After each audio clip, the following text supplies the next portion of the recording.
everyone. Welcome to the Planetious Leaders Walk the Talk. I am Rohit Korak, the founder of the Planetious Leaders series, where we celebrate the inspiring leaders who are driving positive change towards a more sustainable future. Today we have with us Mr. Soumitra Purkayastha, who is an independent consultant and a board member with extensive experience and understanding of the chemical industry, including specialty chemicals and agrochemicals. He has versatile expertise across the entire industry value chain, including the operations, research, technology, strategic marketing, sales, business development, and sustainability. Thank you so much for joining us. Let's deep dive into the thoughtful conversation towards sustainability. Amount of energy, the amount of chemicals that are being used will be very, very high if we continue in the same way. That will clearly be unsustainable. Okay. Right. But it is a fact that every human being deserves to have a quality of life that is good. And if we want to do that, clearly one thing is one has to also look at population. I think we are ignoring the fact that population growth has to also at some point, flatten out, because if it doesn't, then there is a limit to how much Mother Earth can, handle in terms of the population. So that needs to be also looked at hand in hand. We are constantly talking about what the industry needs to do, but if there are 500 people instead of 5 people, then the need is magnified 100 times, whatever you do. So I think there is a need to also look at how to manage population, and then at the same time ensure that population is given the right inputs at the lowest possible carbon footprint. That's the first thing, and with the lowest damage to the environment. I think that's where it needs to go. Right. So how have you integrated sustainability considerations into the business and operational strategies you have developed? Yeah. So we can talk about where I have last worked was in agrochemicals, and one of the big things is you need to now, we've realized that industrial agriculture, the way it's going on right now, is now causing a lot of anxiety, a lot of concerns, because particularly for countries like India, what is happening is productivity per unit of land now is become flat. It went up nicely initially during the Green Revolution and so on, but now it's flattening out, and yet our population is rising, and the needs are going up for the population. So for a country like India, we need to improve yield. We can't ignore that. One of the issues with going to what I would say sustainable agriculture, which is where we want to go, sustainable agriculture cannot be at the expense of yield. It has to be good yield and sustainable. Now that's a pretty significant challenge. You can go organic, for example, and say that this is more sustainable. Yes, but it can't give the same yield, unfortunately, as it stands today. And if you want to feed, the millions that we have, if we went completely organic, the yields would drop so sharply that we wouldn't have enough food for everybody. And that's one of the big problems of trying to just say we'll just do organic and that's an answer. So the answer lies in finding, using a very scientific approach to this problem of how do we ensure that soil health is improved while we do agriculture. So agricultural techniques need to change, and therefore the products that you provide to the agriculture for supporting the growth also need to undergo change. So you can't be reliant on synthetic chemicals. You've got to look at natural products as well. So you need a combination, in my assessment. You need a combination. You can't be 100% one way or the other. You need a judicious combination of natural and biological controls, including reducing fertilizer uses, using other organic manures and various other things which can be provided. And that's the way, the direction I think the industry needs to go. Also develop new products which are very, very specific, have specific mode of action, and are used at very small quantities so that the impact on the environment will also be very low. So that's the other challenge to the chemists who are developing this. So I think that's the direction in which companies in which I have worked, they're all trying to work in this direction. Right. Okay. And in your experience, like, what are some of the key challenges and enablers for chemical companies to improve environmental and social impact? Yeah, so one, again, if I again look at agriculture just for a minute, one of the things we have to remember, whatever we do, ultimately, we're doing it for the farmer. Yeah. And because farmer is producing all the crop, the farmer takes a huge risk. The farmer takes a risk because the farmer has to make all the investment upfront, the seeds, the fertilizer, the irrigation, and then the crop may just get damaged because of flooding or drought or pest. Any of these three could completely damage the crop. Then the farmer is left with nothing at the end of it. So I think we as consumers, we as ordinary people must understand how tough it is for the farmer. So it is our job to therefore keep the farmer front and center in our thinking, understand the issues that the farmer has and address those. Right. So whether it's supporting the farmer through crop insurance, supporting the farmer through various other incentives and other approaches, plus innovation, science can help here. Because if you can predict, for example, weather very accurately, much more accurately than we do today, and not on a general basis, but specifically micro weather, then the farmer would probably know how best to protect the crop. And if we give them advance notice of how pests might attack the field, again using nowadays you got stuff like AI coming in. That AI can help you to look at data. So you got to do a lot of data analysis across the country in every micro area, if you like, and then give specific support and help. Then I think the farmers can become much more resilient. So I think those are the kind of innovations that I think need to come hand in hand with products that are being supplied. Okay, thanks for sharing a lot of insightful theories like that. So coming to the diversity and inclusion, so why diversity and inclusion such a personal priority for you, and how have you advocated it for throughout your career? See, I think I fundamentally believe that diversity helps innovation. We find that there's a direct correlation. If you have more diversity, and that diversity doesn't have to be only gender, it's diversity of age, Like if you just say, because I have white hair, therefore I'm no longer useful. Or if somebody is very young, that person has no maturity and cannot contribute. I think both of those are stereotypes that one has to overcome. You can't use those, for example, so I'm just talking about age diversity, likewise gender. 50% of the population is women. Now, if you don't include women in the conversation, then you are losing out 50% who can contribute, right? So they have great ideas. They can give a lot of inputs, but because in your workplace, if you have very few women, you're losing out the ability to gain their inputs. So diversity of different types, age, gender, even if people, we take a view that if somebody is differently able, then that person cannot contribute. That's not true at all. It's just that there are certain limitations that person has. So we have to provide that minimum sort of support so that person can contribute in terms of make your workplace wheelchair friendly. It's very simple, but we don't think about it when we build our offices.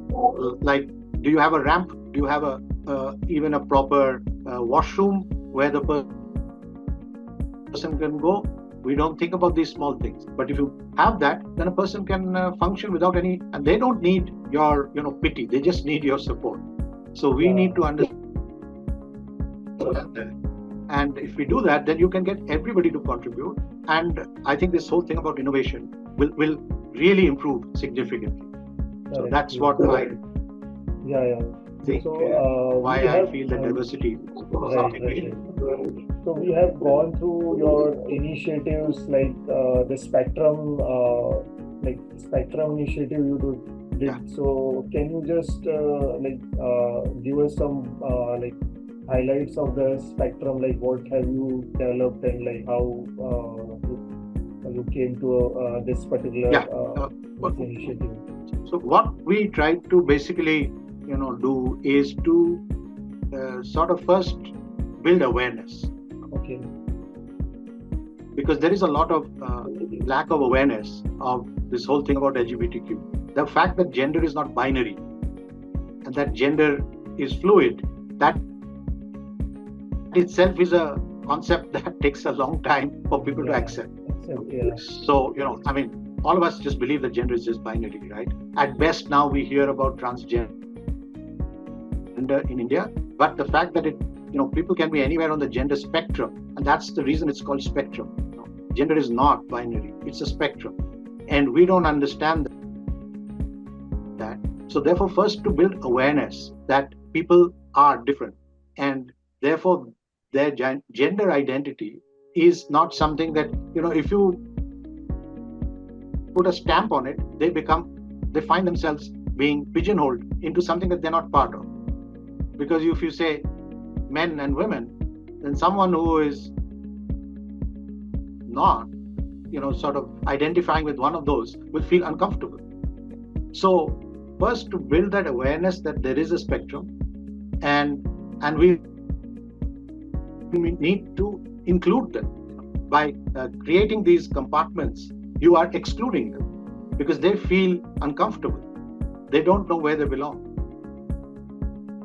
So that's where the problem, and that's where we need to first build awareness. So we did a lot of awareness building. Then we invited people to come out.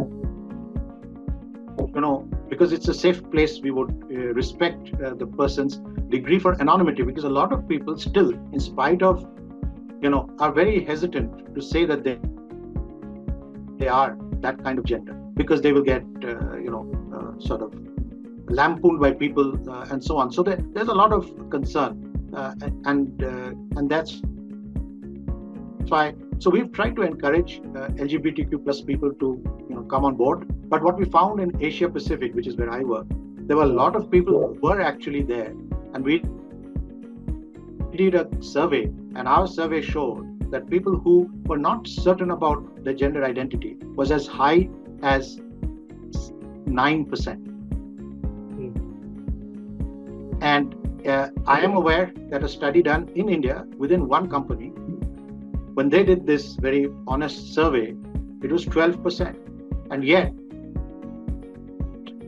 we think, that actually the population of such people is only less than 1%. That's what we think. Okay, That statistics is clearly not representative, of what is the situation on the ground. If you, just stifle someone and just close somebody's mouth and say you can't say what you want, then by that logic, then you can close everybody's mouth. Then nobody will say anything because people are scared, people are afraid. But if you let people have the freedom to say what they want, because you say, look, it's a safe space, because we are viewing you. If you go back to, again, looking at it from a professional perspective, what are we concerned about? We're concerned about their mind, their brain, and their ability to contribute. That's what we want, their talent, right? So this is nothing to do with their talent. The gender identity is what it is. But if you, sort of put a stigma to that gender identity, then you are excluding them. So I think that's the part about, in DEI, we talk about inclusion. I is extremely important. You can say that we have an open book policy. We have, we are an equal opportunity employer. Well, I like challenge people who say they're an equal opportunity employer, what they would do if they were faced with a transgender candidate. What would be the reaction of the HR person? If that HR person is not properly sensitized, I think he or she, whoever it is, or they, as we tend to call it, if you want to be more gender neutral, just say they instead of saying he or she. You use that pronoun, and then you said they would probably take a view. No, I don't want this person, because that's the